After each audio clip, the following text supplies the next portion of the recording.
Hi everyone, welcome back to DK Sharma education hub. तो आज हम करेंगे chapter number 2 of your NCERT history class 7th। Firstly very very sorry for the Saturday and Monday videos. दो videos skip हो गए थे, cover up हो जाएंगे। हम ट्राई करेंगे इसी हफ्ते सब कुछ फिनिश करने की, जो भी 7th क्लास के चैप्टर्स हैं। Anyways there are 10 chapters again. तो आज हम सेकेंड नंबर चैप्टर कर रहे हैं। आई विल ट्राई कि इस वीक में ख़त्म कर दें, ठीक है। संडे को भी मैं वीडियो डाल दूंगी। चलो स्टार्ट करते हैं with the kings and kingdoms. So हमेशा की तरह एक चीज़ जो मैं पहले ही आपको बता दूं, नोट्स बनाने की कोई ज़रूरत नहीं है, because I have already written everything जो भी इसके इस चैप्टर के इंपॉर्टेंट क्रक्स निकल के आएंगे। तो चलो स्टार्ट करते हैं with the kings and kingdoms. नाम से ही पता लग रहा है कि मेडिवल हिस्ट्री में अब कैसे किंग्स और किंगडम्स बनते हैं, that we are going to see in this chapter. बहुत सारी डायनेस्टीज इमर्ज होती हैं। हमने लास्ट टाइम देखा था एंशियंट हिस्ट्री में किस तरह से गुप्ताज आते हैं, फिर पोस्ट गुप्ताज आते हैं, then we see that flourishing Chola empire. वो सारी चीज़ें हम देख चुके थे। आज जो हमें मेन डायनेस्टीज याद रखनी है वो कौन कौन सी हैं, इस मैप के अंदर आपको दिखाई गई हैं। तो कुछ एक जो हैं दे आर वेरी इंपॉर्टेंट। जैसे कि अगर सेंट्रल इंडिया की मैं बात करूँ तो वहाँ पे आपको मिलेंगे एक तरफ चहामनास, और जो आपका ये बिल्कुल गुजरात से लेके ये मध्य प्रदेश वाले तक का एरिया होगा, यहाँ पे मिलेंगे गुर्जारा प्रतिहार्स, और कन्नौज मिलेगा एक, ठीक है।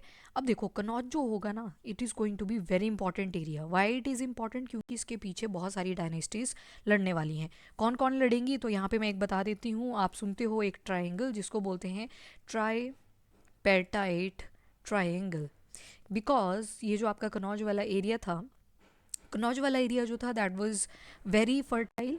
अच्छा सुनो, यहाँ पे ना नॉइस हो रही होगी थोड़ी सी, ये ना 5-6 दिन से चल रही है, आज थोड़ी कम है, तो मैं अभी लेक्चर रिकॉर्ड कर रही हूँ उसी वजह से, तो थोड़ा मैनेज कर लेना भी, ठीक है। सो पहला आता है कन्नौज के बारे में। कन्नौज क्यों इतना ज़्यादा इंपॉर्टेंट हो गया इन डायनेस्टीज़ के लिए? क्योंकि एक तो ये गंगा और आपकी जो यमुना वाले रीजन था, यमुना रिवर जाती थी, अगर याद हो आपको, तो ये गंगा गई, ये इसकी सोन रिवर ट्रिब्यूटरी है। देन ये यमुना हुई मर्ज आपकी गंगा रिवर में, और चंबल उसकी ट्रिब्यूटरी थी। गंगा, यमुना, ये सोन, ये 4 रिवर्स हमने बहुत स्टार्टिंग में कर लिए हैं 6th क्लास की एनसीईआरटी जब पढ़ी थी। अगर नहीं देखे हैं वो लेक्चर तो एक बार देख लेना याद से, उसके बाद ही 7th क्लास की स्टार्ट करना, ठीक है।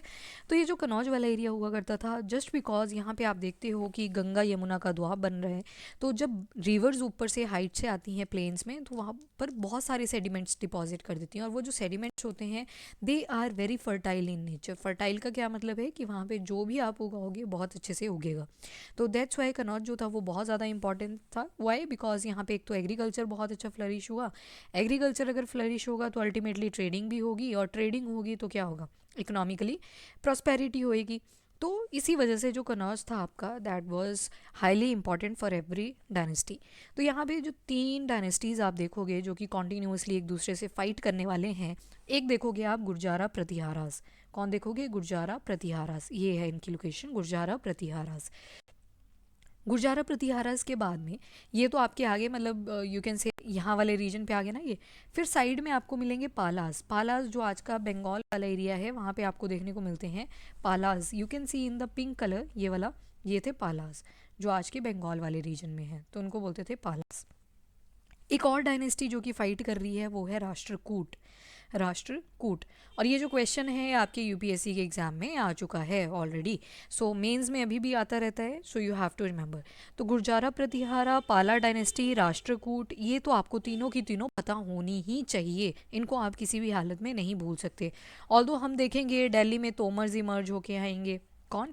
दिल्ली में आएंगे आपके तोमर्स। अब एक दो डायनेस्टीज़ अगर मैं और दिखाऊं, तो दिल्ली वाले एरिया में आप देखोगे कि आपको तोमर्स मिलेंगे, ठीक है, दिल्ली वाले रीजन में। दिल्ली में तोमर मिलेंगे। पर इनका जो राजा था ना वो इतना ज़्यादा स्ट्रांग नहीं था। वो क्या करता था, he use to live in the suzerainty of Chauhans.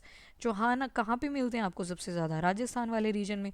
तो राजस्थान के जो चौहान्स थे उनकी सुजरैनिटी में रहा करते थे तोमर। सुजरैनिटी का मैंने आपको मीनिंग बता दिया था कि रहेगा तो वो राजा ही, पर किसी और राजा के अंडर होगा, मतलब जो रूल्स एंड रेगुलेशन होगी वो किसी और राजा की चल रही होगी, और बोलने को क्या होगा, राजा ही होगा। That is the suzerainty. तो डू रिमेंबर दीज 3 डायनेस्टीज, कौन कौन?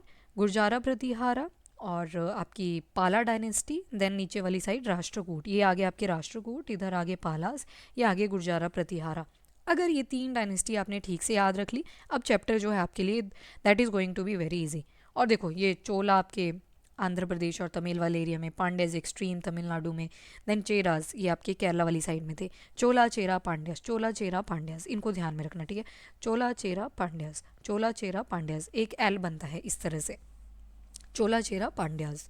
चलो जी, स्टार्ट करते हैं इमर्जेंस ऑफ न्यू डायनेस्टीज़। तो जैसे ही हम पहुंचते हैं 7th सेंचुरी के आसपास, तो बड़े बड़े जो लैंडलॉर्ड्स हुआ करते थे या जो वॉरियर चीफ्स हुआ करते थे डिफरेंट रीजन्स में, वो बोलते हैं कि हम अब हो रहे हैं इंडिपेंडेंट। अगर आपको वो टर्म याद हो तो उसको बोलते थे समंथास। ये जो समंथास हुआ करते थे ये किंग्स के अंडर रहा करते थे, ठीक है। बट बाद में ये क्या बोलते हैं कि हम क्या करेंगे, पहले इनसे एक्सपेक्ट किया जाता था कि ये जो समंथास हैं, जो भी इन्होंने टैक्स वगैरह कलेक्ट किया है फ्रॉम द विलेजर्स, चाहे से वो एग्रीकल्चर की फॉर्म में है या फिर लैंड है, तो किंग जो होता था वो समंथा से एक्सपेक्ट करता था कि वो मेरे लिए कोई ना कोई गिफ्ट लेके आए, ठीक है। तो बट बाय द टाइम हम देखते हैं कि जो रूलर्स होते हैं वो वीक पड़ते चलते हैं, और जब वो वीक पड़ते हैं तो फिर इनको लालच और ज़्यादा आता है और दे डिसाइड कि क्यों ना हम ही अपना राज्य बसा लें, ठीक है। तो they try to become independent because इनकी जो पावर थी दैट वाज गेटिंग इंक्रीज। पर वहीं पे हम किंग्स की हालत देख रहे होते हैं, तो जो किंग्स होते हैं उनकी हालत होती है डिक्रीज। तो इसी वजह से समंथास डिसाइड करते हैं कि क्यों ना हम समंथा से बन जाए महासमंथा। कुछ अपने आप को टाइटल ले लेते हैं महासमंथा, कुछ लेते हैं महामंडलेश्वरा। महामंडलेश्वरा का मतलब है जिस रीजन में वो हैं वहाँ पे वो सबसे बड़े हैं, ठीक है। जिस भी रीजन में वो रूल कर रहे हैं वहाँ पर वो सबसे बड़े हैं, मंडलेश्वर, ठीक है। Mandleshwar represent the circle. तो ये चीज़ याद रखना यहाँ पे कि जिस भी रीजन में है वहाँ पे ये सबसे पावरफुल हैं, that's why they were known as the Mahamandaleshwar. इसके अलावा और भी बहुत सारे टाइटल थे, पर समंथा ने क्या क्या टाइटल लिए, महासमंथा और महामंडलेश्वरा, इनको याद रखना, ठीक है। The greatest lord of a circle और region and so on. Sometime इन्होंने अपना इंडिपेंडेंस भी घोषित कर दिया, ठीक है जी। आप देखते हो ऐसे इंस्टेंसेस ये समंथा से रिलेटेड डेक्कन वाले एरिया में। डेक्कन वाला एरिया अगर मैप में दिखा दूं आपको तो ये वाला एरिया जो है आपको ये सारा मिलता है डेक्कन रीजन, ठीक है। इस रीजन में आपको ये समंथा की एक्टिविटीज़ देखने को मिलेंगी, तो हाईली प्रोमिनेंट है। और किसके सबऑर्डिनेट हुआ करते थे, तो चालुक्यास। चालुक्य से मुझे एक किंग का नाम याद आता है, पुलाकेशिन टू। हमने लास्ट लेक्चर्स एंशिएंट हिस्ट्री में जब लास्ट चैप्टर देखा था तो पुलाकेशिन टू ने किसको डिफीट किया था नर्मदा रिवर के पास, हर्षा को। तो हर्षा का मीनिंग क्या होता है, फिर एक Ravi Kirti who was the court poet of Pulakeshin two. तो कंपेयर करते चलो, उससे याद आपको ज़्यादा रहेगा, ठीक है। तो एक रवि कीर्ति हुआ करते थे who was the court poet of Pulakeshin two. Ravi Kirti कहते हैं, वैसे तो हर्षा का मतलब होता है खुशी, ताना मारता है एक तरह से। पर जैसे ही वो नर्मदा रिवर के बैंक पे पुलाकेशिन टू को टकरता है तो वो फिर ज़्यादा खुश नहीं रहता, उसके बाद वो खुश नहीं रह पाता, ठीक है। नाउ कमिंग बैक, तो चालुक्य ऑफ कर्नाटका, ठीक है जी। फिर आते हैं मिड 8th सेंचुरी में। अब 7th हमने देख लिया, अब आते हैं 8th सेंचुरी पे। वहाँ पे एक बहुत इंपॉर्टेंट किंग आएंगे जिनका नाम था दांटी दुर्ग। ये जो दांटी दुर्ग थे he belongs to Rashtrakuta dynasty, तो इनका ये चीफ हुआ करता था। अब इन्होंने क्या किया, ये जो दांटी दुर्ग था वैसे तो चीफ था इन राष्ट्रकूट जो भी किंग्स हुआ करते थे राष्ट्रकूट किंग्स, उनका जो चीफ हुआ करता था that was the Danti Durg. But by the time क्या होता है, ये जो भी इनके मतलब मेन आप देखोगे किंग्स होंगे उनको ओवरथ्रो कर देगा और खुद क्या बन जाएगा, राजा बन जाएगा। तो जो दांटी दुर्ग था ना, दांटी दुर्ग का ये बहुत इंपॉर्टेंट क्वेश्चन है यहाँ पे, अब आप देखने वाले हो जो। तो दांटी दुर्ग ने क्या किया था, एक रिचुअल करा था, जैसे हवन होता है ना, तो एक रिचुअल करा था जिसका नाम था हिरण्य गर्भा। हिरण्य गर्भा का मतलब होता है हिरण्य गर्भा, गर्भा मतलब मदर का वूम और हिरण्य मतलब समथिंग विच इज़ गोल्डन। तो हिरण्य गर्भा की एक हवन करवाई दांटी दुर्ग ने। ये था दांटी दुर्ग, ठीक है। दांटी दुर्ग ने एक हिरण्य गर्भा करके आप देखोगे एक हवन करवाया जिसका मतलब होता है गोल्डन वूम। हुआ क्या था कि ये जो दांटी दुर्ग थे ये ब्राह्मण हुआ करते थे, ही वॉज ब्राह्मण। और आपको पता है हम हिस्ट्री में देखते हैं कि क्षत्रिय बनेगा राजा, ठीक है। तो अब दांटी दुर्ग ने क्या किया, जो चालुक्यन सॉरी राष्ट्रकूट किंग्स हुआ करते थे उनको ओवरथ्रो कर दिया और खुद किंग बन गए। और उसी वजह से ये क्या करते हैं, हिरण्य गर्भा को अडॉप्ट करते हैं या फिर ये वाला हवन कंडक्ट करवाते हैं, बिकॉज ही सेज कि हे भगवान को वो प्रे करते हैं कि मुझे अगले जन्म में एज अ क्षत्रिय बनाना, ठीक है। ब्राह्मण मत बनाना, क्षत्रिय बनाना। Because according to that time आप वर्ण सिस्टम देख चुके हो जहाँ पे हम देखते हैं ब्राह्मण, क्षत्रिय, वैश्य, शूद्र। तो क्षत्रियस का काम क्या होता था, वॉरियर्स का, एंड ब्राह्मण्स का काम वॉरियर्स का नहीं होता था। दैट्स वाई इन्होंने एक रिचुअल करवाया हिरण्य गर्भा करके, तो ताकि वो अगले जन्म में क्षत्रिय बने, ठीक है। चलो जी, इन अदर मतलब अब वो अपने आप को एक तरह से क्षत्रिय बना चुके थे ना, क्योंकि राजा बन चुके हैं, तो वो फिर बोलते हैं कि अगले जन्म में भी फिर क्षत्रिय ही बनूं। In many cases man from enterprising families use their military skill. ठीक है, अब क्या करते हैं, बहुत सारे लोग ऐसे भी थे जिनकी मिलिट्री स्किल बहुत अच्छी हुआ करती थी। एग्जाम्पल दे रखा है कडम्बा मयूर शर्मन। कडम्बा ये कटप्पा नहीं है, कडम्बा है, ठीक है। कडम्बा मयूर शर्मन और एक गुर्जारा प्रतिहार के हरिचंद्र, ये दोनों ब्राह्मण हुआ करते थे, पर इन्होंने अपने ट्रेडिशनल जो प्रोफेशन थे, यानी कि ब्राह्मण जो ये रिचुअल वगैरह परफॉर्म करने का काम रहता है, इसको बाद में गिव अप कर देते हैं। And they decided to pick weapons, they wanted to fight, और ये अल्टीमेटली क्या बन जाते हैं, वॉरियर। तो आपको कहाँ कहाँ पे देखने को मिलेंगे, जो ये कडम्बा मयूर शर्मन है ये मिलेगा आपको जो कर्नाटका वाला एरिया है वहाँ पे मिलते थे, और गुर्जारा प्रतिहार आपका गुजरात राजस्थान ये वाला एरिया आ जाएगा up to the Madhya Pradesh. Now administration in the kingdom, administration कैसे चलती थी, जैसे आज की एडमिनिस्ट्रेशन देखें तो हम देखते हैं there is a deputy collector, उससे ऊपर भी जाएं तो कैबिनेट मिनिस्टर, लाइक दैट एक हायरार्की चलती है आज के टाइम पे। तो उस टाइम पे भी एडमिनिस्ट्रेशन हुआ करती थी। तो सबसे जो किंग्स हुआ करते थे वो कुछ ऐसे टाइटल्स लिया करते थे कि उनसे उन ऐसे फील हो कि दे आर वेरी पावरफुल, खुद को वो पावरफुल दिखाने के लिए ऐसे ऐसे वर्ड यूज़ किया करते थे, जैसे कि महाराजा अधिराजा, महाराजा अधिराजा। अब देखो राजा बोलेगा ना तो ठीक है, सबको पता है कि किंग है, पर जब लगाएगा महाराजा, महाराजा बोलेगा तो थोड़ा इन्फ्लुएंस और बढ़ेगा कि ये तो राजा का भी राजा है, महाराजा। फिर बोलेंगे अधिराजा, अब तो इतना लंबा बना दिया कि अब इस किंग को क्या मान लिया जाएगा, ग्रेट किंग, ठीक है, ग्रेट किंग। और अधिराजा का मतलब हो गया ओवरलॉर्ड ऑफ किंग्स, ठीक है, सबसे बड़ा जो किंग है वो कौन है, महाराजा अधिराजा।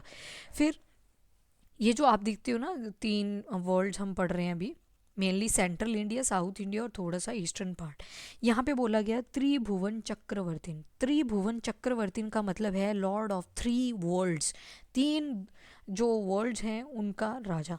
त्रिभुवन चक्रवर्तीन, त्रिभुवन चक्रवर्तीन, त्रि बोले तो तीन, भुवन चक्रवर्तीन, ठीक है। In spite of such claims, they often shared power with their samantas as well as with association of peasant। अब देखो वही बात आ गई ना, टाइटल लेने से थोड़ी कुछ होता, तुम्हारे काम भी तो देखे जाएंगे। अब टाइटल तो ले लिए बड़े बड़े राजा महाराजा धीराजा, बट स्टिल अभी भी ऐसा नहीं था कि इनके पास सारी पावर हुआ करती थी, अभी भी ये पावर तो समंतास को दे के बैठे हुए थे। जो भी काम होता था पीजेंट से टैक्स कलेक्ट करना होता था, ट्रेडर से, ब्राह्मण से, जो भी टैक्सेस कलेक्ट करने होते थे या फिर जो भी रिचुअल्स कंडक्ट करवाने होते थे, वो पावर्स अभी भी समंतास को दे रखी थी। तो हम बोल सकते हैं कि सिर्फ टाइटल लिए थे बड़े बड़े, बाकी कुछ नहीं था इतना ज़्यादा। In each of the state resources were obtain from the producer. अब देखो जब किंगडम बनाना है तो रिसोर्सेज तो चाहिए होंगे, एंशियंट हिस्ट्री से हम ये चीज़ पढ़ते आ रहे हैं। फिर वो चाहे किससे लेने पड़े आपको, पीजेंट से, चाहे कैटल कीपर से, आर्टिशन से, हु वर ऑफन परसुएडेड और compelled to surrender part of what they produced. Some time ये क्लेम करते थे इसको कि रेंट है, due to lord who asserted that he own the land, revenue was also collected from traders. Ultimately इस paragraph में आप देखोगे किस चीज़ पे एम्फोसिस दी हुई है, तो mainly on the taxes, taxes की यहाँ पे सबसे ज़्यादा बात करी जा रही है। Then for 100 taxes the inscription of Cholas who ruled in Tamil Nadu refer to more than 400 terms for the different kind of taxes। बहुत सारे टैक्सेस इन पे इम्प्लीमेंट हुए तमिल रीजन में। आप देखोगे तो जो चोलाज थे, हमने देखा कैसे चोला चेरा पांड्यास का मैंने बोला उल्टा एल बनाना है, यहाँ पे चोला इधर चेरा यहाँ पे पांड्यास, चोला चेरा पांड्यास ऐसे याद रखना है, ठीक है। तो जो चोलाज हैं हम देखते हैं अराउंड 400 टर्म्स देखने को मिलती हैं कि टैक्सेस ही टैक्सेस की रिलेटेड थी। तो सोचो आप उस टाइम पे, आज हम टैक्सेस के लिए इतने रो रहे होते हैं, उस टाइम पे क्या लेवल होएगा जब आप देखते हो कि 400 टर्म्स वहाँ पे टैक्सेस की ही थी। अल्टीमेटली प्रॉस्पेरिटी भी बहुत ज़्यादा थी, तो हम कह सकते हैं कि yes taxes were also very high. For example एक जो टर्म टैक्स के लिए बहुत ज़्यादा यूज़ करी गई है वो है वेती। ये जो वेती होती थी ये कैश में नहीं हुआ करती थी, it was not in the form of cash, पर ये होती थी फोर्स्ड लेबर की फॉर्म में, ठीक है। फोर्स्ड लेबर, बंधुआ मजदूरी जो इसको आप कहते हो ना, तो उसकी फॉर्म में हुआ करती थी। एक और टर्म मिलती है कदमई। कदमई जो है it is a land revenue, kadamai is related to the land revenue.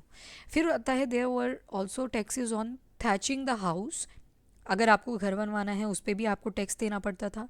And even अगर आपको ना किसी पाम ट्री के ऊपर, आपको पता है पाम ट्री से पाम ऑयल निकलता है, वेरी इंपॉर्टेंट, और दुनिया में उसकी डिमांड होती है, हम तो इंडोनेशिया मलेशिया वगैरह से लेते हैं, बट चलो जो पाम ट्री होते थे उसके ऊपर अगर किसी को क्लाइंब करना है तो उसके लिए लैडर चाहिए होगी ना, ऐसे थोड़ी चढ़ पाएगा उसके ऊपर। तो वो जो लैडर लगेगी ना इस पाम ट्री के ऊपर, उसके ऊपर भी टैक्स था भाई, ये देख लो। Cess on succession of family property. अब देखो, मान लो कोई आदमी है, उसकी 3 संतानें हैं, ठीक है, 3 बच्चे हैं। जब इनमें ना प्रॉपर्टी बंटेगी, जस्ट बिकॉज अब एक हिस्सा 3 हिस्सों में बंट रहा है तो उस पर भी क्या लगता था, tax. So there were lot of taxes, you can read in the inscriptions of Chola empire. ठीक है जी। अब देखो रिसोर्सेज का यूज़ क्या था। अब उस टाइम पे ना एक ट्रेंड चला कि जो किंग होगा ना, जितना ज़्यादा पावरफुल होगा वो उतने ही बड़े बड़े टेम्पल्स बनवाएगा, ठीक है, टेम्पल्स की कंस्ट्रक्शन करवाएगा। फिर उसके बाद जो लड़ाइयाँ होंगी वो भी कौन लड़ेगा, राजा लड़ेगा, मतलब उसकी सेना भी होगी पर राजा लड़ेगा, ठीक है। तो उनको क्या चाहिए होगा, वेपन भी तो चाहिए होंगे ना।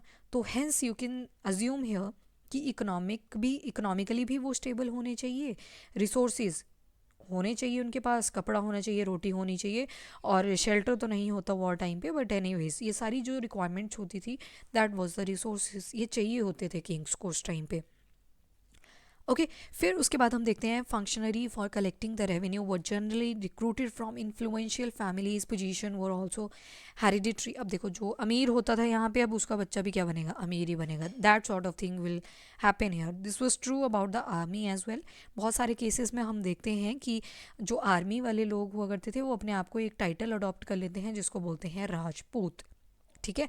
फिर आती है प्रशस्ति। प्रशस्ति का मैं मीनिंग आपको ऑलरेडी बता चुकी हूँ, इंस्क्रिप्शन को ही बोलते हैं प्रशस्ति। पर एक खास बात जो होती है जो कि इसको डिफरेंट करती है वो क्या है कि जो प्रशस्ति होती है it is only related to the praise of king. इसमें जो किंग होगा ना उसकी तारीफ़ें करी जाएंगी, जो प्रशस्ति होगी। बट वहीं पे अगर आप देखोगे इंस्क्रिप्शन अगर ये है तो प्रशस्ति एक हिस्सा है उसका, ठीक है। ये अगर इंस्क्रिप्शन है तो प्रशस्ति एक छोटा सा हिस्सा है उसका। इंस्क्रिप्शन पे आपको बहुत सारी डिटेल्स भी मिलेंगी, जैसे कि अभी हम चोला इंस्क्रिप्शन की बात कर रहे हैं जहाँ से हमें पता चल रहा है कि बहुत सारे टैक्सेस हुआ करते थे उस टाइम पे। लैंड ग्रांट्स, जो ब्राह्मण्स हुआ करते थे उनको जो लैंड हुआ करती थी वो उपहार में दे दी जाती थी, गिफ्ट की फॉर्म में दे दी जाती थी, ठीक है जी। और उसके बाद हम देखते हैं कि जो ब्राह्मण हुआ करते थे वो राजा को हेल्प किया करते थे इन एडमिनिस्ट्रेशन एज वेल। फिर आती है अचीवमेंट्स ऑफ नागा भट्टा। Nagabhata also play a very important role. ये थे आपके गुर्जारा प्रतिहार के एक इम्पॉर्टेंट किंग, फाउंडर भी माना जाता है इनको ही, गुर्जारा प्रतिहार। गुर्जारा प्रतिहार हम देख चुके, गुर्जारा प्रतिहार में और गुर्जारा प्रतिहार, देन हम राष्ट्रकूट देख चुके, देन पालास देख चुके। तीनों लड़ रहे हैं एक ही रीजन के लिए जिसको बोलते हैं कनौज। बहुत सारे रूलर्स थे जो कि अपनी अचीवमेंट की प्रशस्तिज बनवाते हैं, अपनी तारीफ़ों के इंस्क्रिप्शंस बनवाते हैं। जैसे समुद्रगुप्त के भी हम देखते हैं बहुत सारे टाइप के इंस्क्रिप्शन थे। Even he love to play veena, तो हम कॉइन्स पे भी इनकी फ़ोटो देखते हैं। तो ये सारी चीज़ें जो थी वो समुद्रगुप्त से रिलेटेड हमने लास्ट के कुछ लेक्चर्स में पढ़ी थी ऑलरेडी। इसके बाद आता है एक प्रशस्ति है जिसको संस्कृत में लिखा गया है और ये मिली है हमें ग्वालियर यानी कि मध्य प्रदेश वाले एरिया में। तो ये डिस्क्राइब करते हैं नागा भट्टा को एक प्रतिहार किंग की फॉर्म में। तो इनको बोला जाता है कि एक राजा है आंध्र में, सिंध रीजन में, इवन महाराष्ट्र, कलिंगा यानी कि उड़ीसा वाला पार्ट, यहाँ तक उसका जो राज्य है वो फैला हुआ है। विक्ट्री अचीव करता है ओवर द चक्र युद्ध। चक्र युद्ध कौन हुआ करता था, he was the ruler of Kannauj, जिसके पीछे इन लोगों के बीच में फाइट हो रही है। तो कनौज का रूलर कौन हुआ करता था, मेनली चक्र युद्ध। चक्र युद्ध की ही अगली डायनेस्टीज यहाँ पे रूल करती चलती हैं और कनौज के पीछे अल्टीमेटली लड़ाइयाँ होती जाएंगी। देन यू सी कि Naga Bhatta who was the important king of Gurjara Pratihara, ये वंगा के भी राजा हैं जो कि आपके बंगाल वाले एरिया में पड़ता है। अमरता के भी राजा हैं जो कि आपके गुजरात का एरिया है। मालवा में भी है, that is the part of Madhya Pradesh. Kirat में भी है, where you will see the forest people. Turushka है, टर्क्स आगे, Vatsamatsya, both kingdoms in the north India. तो यू कैन से कि बहुत बढ़ा चढ़ा के स्टोरी लिखी गई है इंस्क्रिप्शन के ऊपर। ऑन द इंस्क्रिप्शन कहाँ पे मिलता है, ग्वालियर मध्य प्रदेश। किसके बारे में है, तो you can make a small note like that, मैंने तो लिखा हुआ है नोट्स में, वो तो कोई दिक्कत नहीं है। ग्वालियर मध्य प्रदेश में एक संस्कृत इंस्क्रिप्शन मिलता है, किससे रिलेटेड है, तो नागा भट्टा से रिलेटेड है। नागा भट्टा किस डायनेस्टी के किंग हुआ करते थे, तो गुर्जारा प्रतिहार। उसके बाद ब्राह्मण्स को बहुत सारे गिफ्ट्स दे दिए जाते थे इन द फॉर्म ऑफ जैसे कि ये प्लेट्स, ठीक है। फिर ये जो प्लेट्स नहीं दी जाती थी, सॉरी, जैसे लैंड गिफ्ट कर दी किसी ब्राह्मण को, तो ये नोट कर दिया जाएगा एक प्लेट के ऊपर कि इस ब्राह्मण को ये लैंड मिली थी उस टाइम पे। तो सारी चीज़ें जो थी वो कॉपर प्लेट्स होती थी बेसिकली। ये सेट ऑफ रिकॉर्ड्स माने जाते थे। जैसे आज के टाइम पे हमारे पास एक प्रॉपर फोल्डर होता है ना, तो उस टाइम पे कहाँ पे स्टोर करते थे ये लोग? इन कॉपर प्लेट्स के ऊपर। संस्कृत में भी लिखा होता था, तमिल में भी लिखा होता था, फॉर द बेटर अंडरस्टैंडिंग। तो आपको सील्स भी मिलती हैं, सिक्के भी मिलते हैं। तो एक तरह से ऑथेंटिसिटी बताता था ये डॉक्यूमेंट की, क्योंकि इसके ऊपर जो एक बार लिख गया तो वो पता चल जाएगा। और even if someone try to betray, यानी कि कोई धोखा देने की ट्राई करेगा और कोई ओवर राइट करने की ट्राई करेगा, तो इस पर ईजिली पता चल जाता था। What was given with the land? This is a part of the Tamil section of a land grant given by the Cholas. We have demarcated the boundaries of the land by making earthen embankments as well as by planting thorny bushes. This is what the land contain. एक तो fruit bearing trees हुआ करते थे, पानी available था, land available थी, gardens और बहुत सारे ट्रीज़, बहुत सारी चीज़ें जो थी वो देवर अवेलेबल। टैंक्स अवेलेबल थे, ग्रेनरीज वर अवेलेबल। पर ख़ास बात क्या थी कि जो भी चीज़ें अवेलेबल थी हर चीज़ के ऊपर क्या था? टैक्स। टैक्स जो था वो लगता ही लगता था। वुमेन क्लोथ देखते हो आप, बिटल लीव्स होती हैं जो आपकी एंटी कैंसरस होती हैं, इनके ऊपर भी टैक्स था, ठीक है। और फिर उसके अलावा बड़े बड़े कमरे अगर किसी को बनवाने हैं विद अपर स्टोरी और बेकेड ब्रिक यूज़ करके बनवाना है तो वहाँ पे भी टैक्स लगेगा, ऐसे आप नहीं बनवा सकोगे। Then unusual for the 12th century. Now we will reach up to the 12th century. 12th century में हम देखते हैं एक संस्कृत पोएम मिलती है जिसमें हिस्ट्री ऑफ किंग लिखी है। किसने? कलहन ने। यहाँ पे देखो बिल्कुल शॉर्टकट में इस पैराग्राफ का अगर मैं मीनिंग बताऊँ ना, तो 12th सेंचुरी की बात हो रही है। एक पोएट है या फिर राइटर बोल सकते हो, कलहन। कलहन ने एक पोएम लिखी, तो पोएट बोल देंगे। कलहन ने एक पोएम लिखी जिसमें वो बताते हैं about the all Kings of Kashmir. Kashmir में कैसी कैसी डायनेस्टीज़ आती हैं किंग्स की, उन सब के बारे में बताते हैं कलहन।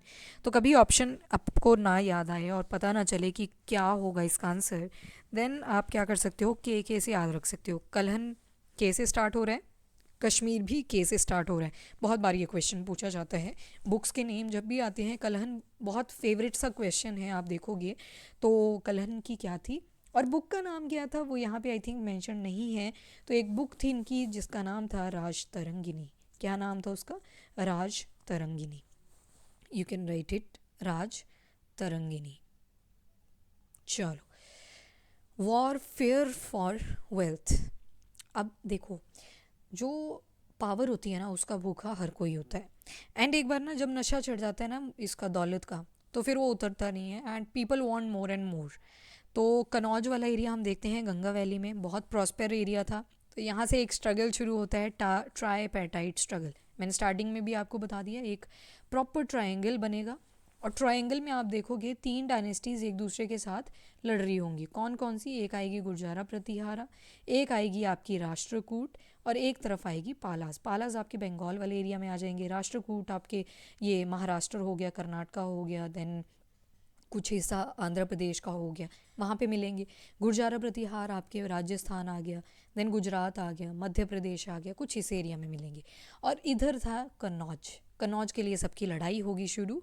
और कन्नौज में हमने देखा किस तरह से नागभट्ट ने चक्रयुद्ध को डिफीट किया। Chakrayudh was the king of Kannauj, ठीक है।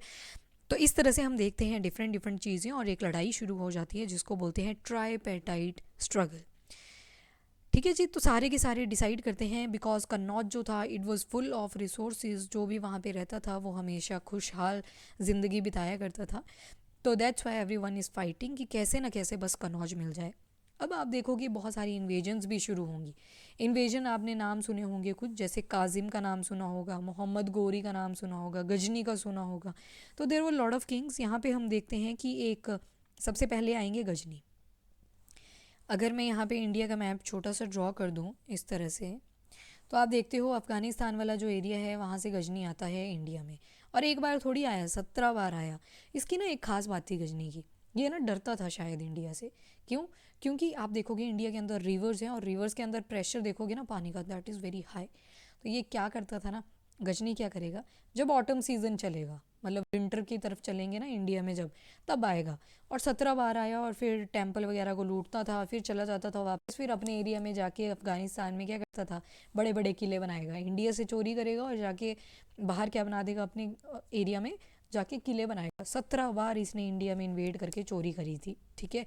और बोल के क्या आता था वहाँ से कि मैं ना रिलीजन फैलाने जा रहा हूँ, मतलब इस्लाम। आपको पता होगा प्रॉफिट मोहम्मद के बारे में, प्रॉफिट मोहम्मद ने बोला था कि मैं गॉड का भेजा हुआ एक फ़रिश्ता हूँ and I am going to spread Islam. वो तो पॉजिटिव नोट पे चला था जो प्रॉफिट मोहम्मद देखते हुआ। फिर प्रॉफिट मोहम्मद को जब मक्का और मदीना आपने सुना होगा, तो मक्का से इनको निकाल दिया गया कि ये क्या बोल रहा है, ठीक है। फिर ये मदीना में जाके रहते हैं, मदीना में जाके जब ये रहने लगे तो वहाँ पे एक्सेप्ट कर लिया जाता है कि ठीक है, इस्लाम को स्प्रेड किया जा सकता है। देन यू विल सी कि दो फॉर्म्स आ जाएंगी, शिया एंड सुन्नी, ठीक है। अब ये इनके बीच में अपनी अपनी थ्योरी के डिफरेंसेस हुआ करते थे। शिया जो था ये अली को बिलोंग किया करता था, सेम आपका सुन्नी होता था, खलीफा को फॉलो किया करते थे। देन यू विल सी कि गजनी को क्या आता है, एक आइडिया आता है कि क्यों ना धर्म के नाम पे इंडिया जाया जाए और वहाँ पे जो भी दौलत हमने सुनी हुई है वो लाई जाए। तो ये ना टेम्पल्स को टारगेट किया करता था। गुजरात में आपने एक टेम्पल सुना होगा, Somnath temple, it is in Gujarat. तो यू विल सी कि ये क्या करेंगे, गुजरात में जाएगा जो गजनी है और वहाँ पे मंदिर में लूटपाट करेगा, ठीक है। तो much of the wealth Mahmud carried away was used to create the splendid capital city at Ghazni. फिर क्या करता है, गजनी में जाके अपनी सिटी को फ्लरिश करता है कि देखो मैं कितना, मैंने रिलीजन स्प्रेड करा, अल्लाह की मेरे ऊपर दुआएं हैं। झूठ बोलता था इन शॉर्ट ये, ठीक है। लोगों को लगता था कि सच में अपनी जो हमारा रिलीजन है उसके बारे में बताने जा रहा है, but he use to betray some time other kings who engaged in the warfare. अब जैसे चाहमनाज आएंगे, चाहमनाज अगर आपने ध्यान दिया हो मैप के अंदर, तो एक बार दोबारा से दिखा देती हूँ। हेयर इज़ योर चाहमनाज, ये है आपके चाहमना, बिल्कुल टिपिकल राजस्थान वाले रीजन में मिलेंगे चाहमनाज। तो ये लोग भी लड़ रहे हैं कि हमें भी पावर मिल जाती। बाद में इनको बोला गया चौहान, जो मैंने आपको बताया कि तोमर्स हुआ करते थे दिल्ली वाले एरिया में। तोमर जो थे देवर अंडर द सुजरानिटी ऑफ चौहान्स, मतलब तोमर किंग भी हुआ करते थे, बट आप देखोगे किसके रूल के अकॉर्डिंग चलते थे, तो चौहान्स के रूल्स के, ठीक है। फिर उसके बाद आता है they attempted to expand their control to the west and east, ये भी कंट्रोल करने की ट्राई करते हैं। Where they were opposed by the Chalukyas of Gujarat and Gahadavalas of western Uttar Pradesh. पहले आपको पता है उत्तराखंड जो था it was the part of Uttar Pradesh. बाद में ये वहाँ से हम चेंज कर देते हैं after we get independence. Polity में आप सारी चीज़ें पढ़ते हो। तो जो उत्तराखंड है ना, जो वो लैंग्वेज बोलते हैं, जो बोली है उनकी basically that is the Garhwali, ठीक है। इनको गढ़वालीज बोलते हैं। तो तभी बोला है यहाँ पे कि western part of the Uttar Pradesh, यहाँ पे अगर उत्तर प्रदेश है इसके वेस्टर्न साइड में आप देखोगे यहाँ पे उत्तराखंड यहाँ से सेपरेट हुआ है। देन चाहमना रूलर हुआ करता था, यानी कि चौहान रूलर हुआ करता था एक, जिसको बोला गया पृथ्वीराज 3। तो मतलब एक पृथ्वीराज 1 भी आए होंगे, 2 भी आए होंगे, but they were no so important, but Prithviraj 3 is very important. इनका टाइम स्पैन रहता है 1168 टू 1192 और ये डिफीट करते हैं अफ़गान रूलर को जिनका नाम है सुल्तान महमूद गौरी इन 1191। इन 1191 सुल्तान Mohammad Ghori in 1191, but loss to him in the next year. देखो 2 बैटल्स होती हैं इनके बीच में, आप देखोगे एक बैटल होएगी 1191 में, ठीक है।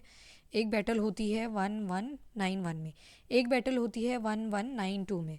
तो ये जो पृथ्वीराज था ना, बेसिकली आपको पता हो, अगर एक संयुक्ता करके लड़की होती थी, Sanyukta, if I am not taking a wrong name, हाँ यही नाम होता था।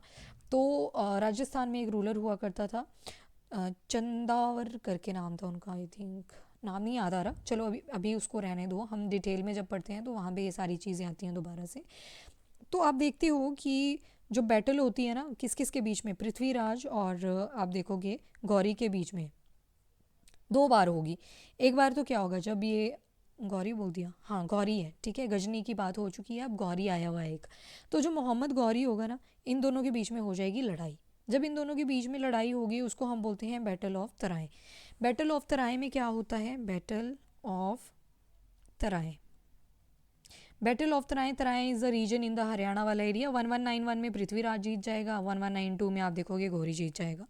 Then close look Cholas from Uraiyur and Thanjavur, Uraiyur से लेके तंजावर तक की बात होगी। एक माइनर चीफली फैमिली होगी नोन एज द मुत्रायर, और held power in the Kaveri delta. Kaveri delta आप ऑलरेडी देख चुके हो, बहुत सारी डायनेस्टीज़ यहाँ भी फ्लरिश करेंगी। As you can see here, ये आ गया आपका कावेरी डेल्टा, ये वाला, ठीक है। कावेरी रिवर के पीछे आपने डिस्प्यूट भी पढ़ा होगा, आप रिवर वाटर डिस्प्यूट्स पढ़ते हो तो तमिलनाडु, कर्नाटका, आपका केरला और पुडुचेरी, इनके बीच में लड़ाई है फॉर द कावेरी रिवर, ठीक है। पानी के बोलते रहते हैं कि हमें ज़्यादा वॉल्यूम दो, हमें ज़्यादा वॉल्यूम दो, लाइक दैट। अब ये जो मुत्रायर थे, they were subordinate to the Pallava kings of Kanchipuram. एक विजयलाया पढ़ते हो जो कि एक चोला किंग थे, ये भी उरायूर से थे और इन्होंने भी ये कावेरी डेल्टा कैप्चर किया था from the Muttarayar in the middle of the 9th century. एक टाउन बनाते हैं तंजावर का एंड टेम्पल होता है फॉर गॉडेस निशुंभ शुद्धिनी, ठीक है। बहुत सारे टेम्पल्स बनवाएंगे जिनमें से कुछ इंपॉर्टेंट आप देखोगे, लाइक दैट निशुंभ सुदिनी, ठीक है। एक टेम्पल था गॉडेस निशुंभ सुदिनी, तो ये गॉडेस थी, ठीक है। यहाँ पे उरायूर आप देख सकते हो, this is the location of Uraiyur, ये आपकी तंजावर की लोकेशन आती है। ओके, नाउ सक्सेसर आते हैं विजयलाया के। जैसे कि आप देखोगे जब जैसे जैसे ग्रोथ करती जाएगी, देन यू विल सी कि पांड्यन और पल्लवा की जो टेरिटरीज होंगी साउथ और नॉर्थ में, they were made part of this kingdom Vijayalaya की। अब आते हैं Raja Raja one. He is considered as one of the most important Chola ruler. ये बने थे किंग इन 985। इन्होंने अपना जो कंट्रोल है इसको एक्सपांड किया था over most of these areas. He also reorganise the administration of the empire. Raja Raja का एक लड़का हुआ करता था जिसका नाम था राजेंद्र वन। उन्होंने अपनी पॉलिसीज़ भी कंटिन्यू रखी और गंगा वैली को इन्वेड किया। Sri Lanka and countries of south east Asia developing a navy for these expedition. Splendid temples and bronze sculpture आप देखोगे तो एक गंगाई कोंडा चोलापुरम था, टेम्पल है, ये बनवाते हैं यहाँ पे Gangai Konda Cholapuram on the bank of Tamil Nadu. तो गंगाई कोंडा चोलापुरम जो था ये बनवाया था राजा राजा और राजा राजा रुको रुको रुको रुको गंगाई कोंडा चोलापुरम जो था ये बनवाया था राजेंद्र ने। और वहीं पे बहुत सारे टेम्पल्स थे तंजावर में जो कि बनवाए थे राजा राजा ने। जब राजेंद्र ने गंगाई कोंडा चोलापुरम बनवाया तो उन्होंने अपने आप को एक टाइटल ले लिया जिसको बोला गंगाई कोंडा चोला, ठीक है। फिर उसके बाद चोला टेम्पल अगर देखोगे तो you will see that huge temples, very beautiful, कितने इंपॉर्टेंट और कितने ब्यूटीफुली ये स्कल्पचर्ड है। Then you will see there were centres of craft production होती है। टेम्पल जो थे they were also endowed with the land by rulers as well as by others. The produce of this land went into maintaining all the specialists who worked at the temple and very often lived near it. Priest हुआ करते थे यहाँ पे, garland maker यानी कि जो फूल की मालाएं बनाते हैं, म्यूजिशियंस, डांसर्स वगैरह सब हुआ करते थे यहाँ पे, वर्शिप किया करते थे लोग इस एरिया की। देन यू विल सी एक इमेज ये वाली, देखो how beautifully it has been constructed. Chola bronze sculpture इसको कहा जाता है, ठीक है। एग्रीकल्चर और इरिगेशन बहुत ज़्यादा फ्लरिश करती है। कावेरी डेल्टा बिकॉज रिवर वाला फ्लश्ड एरिया था तो वहाँ पे सेडिमेंट्स आ जाते थे रिवर से, जिस वजह से जो एग्रीकल्चर है वो हाईली इंक्रीज़ करता है। कैनाल्स बना दी जाती हैं, बहुत सारे चैनल्स बना दिए जाते हैं to have a fertile soil. जैसे हम डिसाइड करते हैं ना कि इस रिवर का पानी इधर को ले जाएंगे थोड़ा सा, फिर हमें पूरा देखना पड़ता है कि कहीं लैंड स्लाइडिंग ना हो जाए एंड ऑल। तो वही सारे काम जो थे वो इस एम्पायर में भी करे गए, चोला एम्पायर। फिर उसके बाद हम 5th और 6th सेंचुरी की अगर थोड़ी सी बात करें तो वी विल सी कि लार्ज स्केल कल्टीवेशन हुआ करती थी। फॉरेस्ट जो थे they had cleared in some region and flooding and canals had to be constructed to carry water to the field. बहुत सारे एरियाज में क्रॉप्स उगाई गई and you will see remembering that irrigation work require planning and organizing labour and resources. उसके बाद most of the new rulers जो थे उन्होंने बहुत सारे विलेजेस बनवाए। यू विल सी ये एक 9th सेंचुरी का एक स्लुइस गेट बोलते हैं इसको, बेसिकली तमिलनाडु में है ये। इसको बनाया गया था to check the outflow of water कि पानी का लेवल कितना घट रहा है कितना बढ़ रहा है। तो इस सीढ़ी के ऊपर आ जाया करता था जहाँ तक पानी दिखता था, फिर जब नीचे जाता था तो गिल्ला तो रह ही जाएगा ऊपर। तो इससे पता चल जाता था, क्योंकि ये वुड का बना होता था, कि इससे पता चल जाता था कि पानी का लेवल कितना इंक्रीज़ हुआ कितना डिक्रीज़ हुआ। Then administration of the empire की इसकी भी अलग ही एडमिनिस्ट्रेशन थी। Now we will see the that Tamil Nadu वाला एरिया या फिर you can say overall south वाले रीजन में कैसी कैसी हमें एडमिनिस्ट्रेशन देखने को मिलती है। उर जो सेटलमेंट्स हुआ करती थी पीजेंट की, उसको कहते हैं उर। प्रॉस्पेरस था काफ़ी ज़्यादा क्योंकि इरीगेशन बहुत ज़्यादा थी। Group of such villages form larger unit. अब जब उर से उर मिलेगा तो क्या बन जाएगा, नाडू। उर से उर जब मिलेगा तो it is going to become a nadu. And then you will see rich peasants जो हुआ करते थे, they exercise considerable control over the affair of the nadu. It was under the supervision of central Chola government. फिर आप देखोगे चोला किंग्स हुआ करते थे with some rich land owners, उनको बोला गया, जो रिच लैंड ऑनर्स हुआ करते थे उनको बोला गया मूवेंदा वेलन। मूवेंदा वेलन, वेलन का मतलब वेलन या फिर पीजेंट सर्विंग 3 किंग्स, ये किंग्स को सर्व किया करते थे। एक आता है अराइयर। अराइयर जो था ये चीफ हुआ करता था। 2-3 बार इन टर्म्स को पढ़ोगे तो याद हो जाएंगी, और इंपॉर्टेंट टर्म्स हैं, आपको मैच द फॉलोइंग में देखने को मिलती हैं। फिर उसके बाद चोला इंस्क्रिप्शन पे हमें बहुत सारी कैटेगरी मिलती है लैंड की, जैसे वेलन वगई। ये जो वेलन वगई होती थी ये नॉन ब्राह्मण पीजेंट्स को दे दी जाती थी। ब्रह्मदया यानी कि ऐसी लैंड जो कि किसको दी जाएगी, ब्राह्मण्स को। शाला भोगा, पाठशाला से याद रख सकते हो, पाठशाला, तो जो स्कूल को दी जाती थी लैंड उसको बोल देते हैं शाल भोगा। देवदाना, देव यानी कि देवता, तो जो टेम्पल्स को दी जाती थी उसको बोलते थे देवदाना, या फिर इसको तिरुनाम तू कानी भी बोलते थे। फिर आता है पलीछंदम। पलीछंदम जो है land donated to Jain institution, तो जैनिज्म को भी प्रमोट करते थे ये लोग, ठीक है। तो ब्रह्मदया हमने देख लिया, ऐसी लैंड जो ब्राह्मण्स को दिया जाती थी एज अ गिफ्ट। ये स्टाइल जो था वो कावेरी वैली में ही आप इमर्ज होता हुआ देखोगे। बहुत सारे इंस्क्रिप्शन है जहाँ पे ये चीज़ें मेंशन हैं, और बोला जाता है कि ये जो डिसीजंस थे they were recorded on the inscriptions, even on the stone walls of temple. Association of trader भी देखने को मिलती है नगर्स के साथ, occasionally perform the administrative function in the town. एक इंस्क्रिप्शन मिलती है हमें उत्तर मेरूर से, जो कि आपके शिंगलपुत डिस्ट्रिक्ट में है in Tamil Nadu. They provide detail of the way in which the sabha was organised. Sabha had separated committee to look after irrigation work. Garden आ गया, टेम्पल आ गया। इन नेम्स को हम पढ़ते हैं कहाँ कहाँ पे, डिफरेंट डिफरेंट चीज़ों के ऊपर, like your stone walls, temple की वॉल्स। फिर बहुत सारी कमेटीज़ बनाई गई, वो छोटे छोटे टिकट्स बनाया करते थे पाम लीफ के, और ये जो टिकट होते थे इनको घड़ों के ऊपर रख दिया जाता था यंग बॉय के थ्रू, और वो फिर चूज़ किया करते थे कि कौन जो है वो अगला हेड बनेगा कमेटी का। तो कुछ नहीं है, जैसे आप खेलते थे ना स्कूल में, जब फेयरवेल पार्टी होती थी तो चिट्स डाले होते थे, जो भी चिट के अंदर आएगा वो पर्सन जो है वो परफॉर्म करेगा। तो वही एक तरह की कमेटी की सिलेक्शन इस तरह से करी जाती थी। फिर उत्तर मेरूर से हमें बताया जाता है, एक उत्तर मेरूर इंस्क्रिप्शन है जहाँ से हमें पता लगता है कि किस तरह से डिफरेंट टाइप ऑफ लैंड जो हैं वो गिफ्ट करी जाती थी, कमेटीज़ कैसे बनाई जाती थी।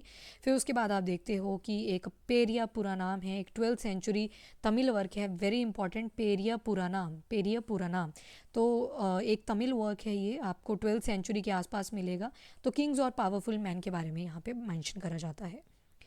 तो इसी के साथ आपका चैप्टर नंबर 2 हो जाता है complete. Now we will see the summary. As I told you, different dynasties आपको इमर्ज होती हुई दिखती हैं, जो कि मैंने यहाँ पे मेंशन कर दी हैं। समंथा आप देखते हो चीफ के अपने किंग के लिए काम किया करते थे, बट यू विल सी कि यहाँ पे आप क्या देखोगे कि बाद में ये चाहते हैं कि हम इंडिपेंडेंट हो जाएं, और इंडिपेंडेंट होके हम अपनी एक रूल यानी कि इंडिपेंडेंट अपना किंगडम चला दें, ठीक है।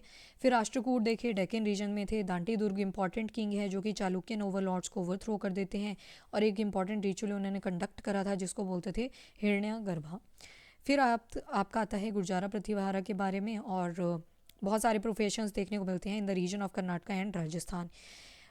उसके बाद आप देखोगे एडमिनिस्ट्रेशन के बारे में, महाराजा अधिराजा जैसे टाइटल ले लिए, त्रिभुवन चक्रवर्ती टाइप के टाइटल्स ले लिए, बट आप देखते हो कि अभी भी डिपेंडेंसी समंथास के ऊपर थी। देन टैक्सेस देखते हो, जैसे कि वेती, ये जो वेती होता था ये भी टैक्स था, पर ये कैश की फॉर्म में नहीं लिया जाता था, ये एक बंधुआ मजदूरी की फॉर्म में लिया जाता था। कदमई देखते हो, लैंड रेवेन्यू। फिर टैक्सेस देखते हो कि अगर घर भी बनवाना है टैक्स लगेगा, इवन अगर आपको पाम ट्री से कुछ एक्सट्रैक्शन करनी है तो उस पर भी टैक्स लगेगा। जब फैमिली प्रॉपर्टी डिस्ट्रीब्यूट होगी तो उसमें भी टैक्स लगेगा। फिर उन टैक्सेस को कलेक्ट करके बड़े बड़े टेम्पल्स बनाए जाते थे, बड़े बड़े फोर्ट्स बनाए जाते थे, और एक स्पेशल रेवेन्यू को कलेक्ट करने के लिए कलेक्टर भी रखे जाते थे। अचीवमेंट्स को टेम्पल्स के ऊपर बनाया जाता था, जैसे हम देखते हैं एक हमें इंस्क्रिप्शन मिलता है ग्वालियर के अंदर जिसके ऊपर नागाभट्टा की तारीफ़ करी गई है कि किस तरह से उन्होंने पूरे इंडिया को कॉन्कर किया। कलहंगी राज तरंगिनी के बारे में हम देखते हैं, राज तरंगिनी, ठीक है। कलहन की जो राज तरंगिनी बुक है इसमें हम देखते हैं कि कैसे वो मेंशन करते हैं अबाउट द कश्मीरी किंग्स, ठीक है। तो ये भी ध्यान में रखना। नेक्स्ट हम देखते हैं ट्राईपेटाइट स्ट्रगल, गुर्जारा प्रतिहार, राष्ट्रकूट और पालस के बीच में लड़ाई होती है for the Kannauj. Mahmud of Ghazni ने इन्वेड करा इंडिया को, 17 टाइम्स करा, और सोमनाथ टेम्पल से भी लूटपाट करी, और फिर वापस जाते थे, बोलते थे कि मैं अपना इस्लाम धर्म स्प्रेड करने के लिए जा रहा हूँ, बट अल्टीमेटली करते क्या थे, चोरी करते थे।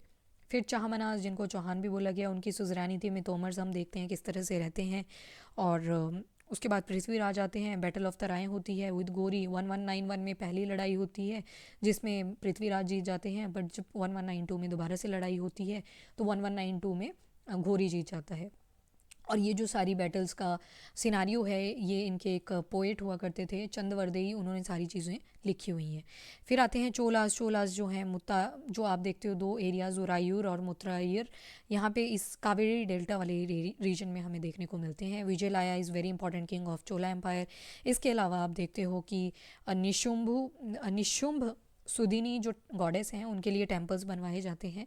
राजा राजा वन देखते हैं, मोस्ट इंपॉर्टेंट चोला रूलर हुआ करते थे, एंड इन्होंने बहुत सारे टेम्पल्स बनवाए। राजेंद्र वन ने गंगाई कोंडा चोलापुरम टेम्पल बनवाया, उसके बाद अपने लिए टाइटल भी ले लिया गंगाई कोंडा चोला का। देन एक ब्रॉन्ज इमेज देखते हैं हम, जो कि फाइनेस्ट है इन द वर्ल्ड, जो एक लेडी जैसी थी ड्रॉ करी हुई, वो आपने देखा। Then we will see Kaveri delta जो था वो कितना ज़्यादा फ्लरिश है, क्योंकि वहाँ पे फर्टाइल रीजन है। वहाँ पे हमने एक स्लुइस गेट भी देखा, यहाँ पे मेंशन कर सकते हो स्लुइस गेट, जो कि वुड का बना होता था, और वुड का बना होता था just to check the level of water. Level of water इससे चेक किया जाता था, तो एक सीढ़ी की तरह ये बनाया हुआ था। चलो, इसके बाद हम देखते हैं तमिलनाडु वाला एरिया किस तरह से फ्लरिश कर रहा है। Then we will see administration of empire. Ur है, उर वो सारे पीजेंट्स आ जाएंगे, जब उर से उर मिलेंगे नाडु बन जाएंगे। मूवेंदा वेलन जो हुआ करते थे रिच लैंड ऑनर्स हुआ करते थे। देन अरैयर होते हैं चीफ।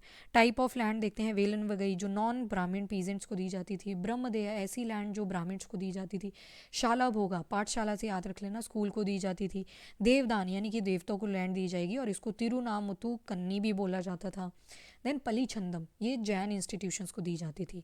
और उसके बाद आप देखते हो बहुत सारे इंस्क्रिप्शन पे हमें इन्फॉर्मेशन मिलती है कि जो ब्राह्मण हुआ करते थे they used to take decision along with the king in their kingdom. नगरम देखते हैं जहाँ पे सारे के सारे एडमिनिस्ट्रेटिव फंक्शन परफॉर्म किए जाते थे। देन पेरिया पूरा नाम हमें एक तमिल वर्क मिलता है 12th सेंचुरी में लिखा गया है कि कैसे जो ऑर्डिनरी मैन और वीमेन थे वो रहा करते थे। So that's all about your chapter number 2। अब करेंगे हम next chapter, that is chapter number 3 in the upcoming video. अभी के लिए इतना ही। If you like the video do like and share, और इवन अगर आपको PDF चाहिए तो आपको मिल जाएगा टेलीग्राम पे। टेलीग्राम का लिंक आपको डिस्क्रिप्शन बॉक्स में दिया हुआ है। Thank you everyone, have a nice day.